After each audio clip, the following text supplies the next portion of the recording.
अस्सलाम वालेकुम। थायराइड में गिल्टियाँ जो है वो बहुत ही एक आम अमल है। ख़वातीन में ये ज़्यादा होती हैं मर्दों की निस्बत, लेकिन मर्दों में भी पाई जाती हैं।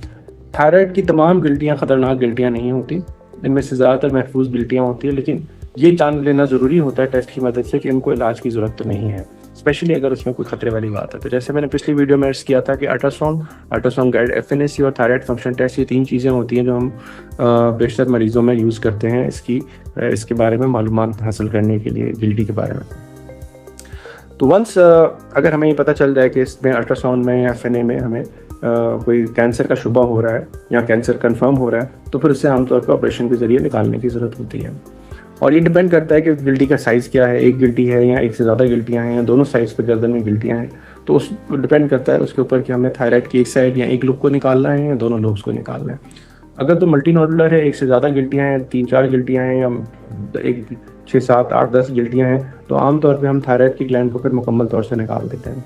अगर गिल्टी एक ही है और एक ही साइड पे है और वो ख़तरे की अलामत बन रही है अल्ट्रासाउंड के मुताबिक, नीडल टेस्ट के मुताबिक, तो फिर हम एक लोब को ही निकालते हैं और दूसरे लोब को हम नहीं निकालते, छोड़ देते हैं।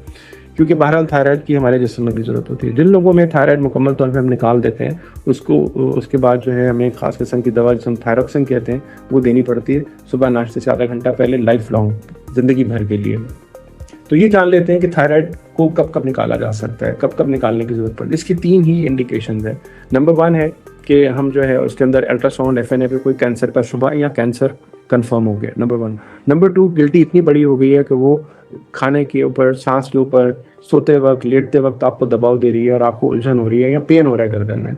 और नंबर 3 ये है कि वो गिल्लड़ या गिल्टियाँ इतनी बड़ी हो गई हैं कि गर्दन फूल गई है और अब वो एक सोशली अच्छा एक तासुर नहीं दे रही है और हर कोई जब मरीज़ के साथ बैठता पूछता है कि तुम्हारे गर्दन में क्या हो गया, इसका इलाज क्यों नहीं कराते। तो 3 ही वजूहात हैं, या तो कैंसर डिटेक्ट हो जाए, या जो है वो प्रेशर दे रहा हो, खाने में, सांस लेने में, लेटने में दर्द हो रहा हो, और नंबर 3 जो है वो कॉस्मेटिकली अपीलिंग ना रहे और वो अच्छा ना लग रहा और लोग जो है वो बार बार आपसे पूछें कि ये क्या है और इसका क्या इलाज है। तो ये 3 ही इंडिकेशंस होती हैं थायराइड सर्जरी की।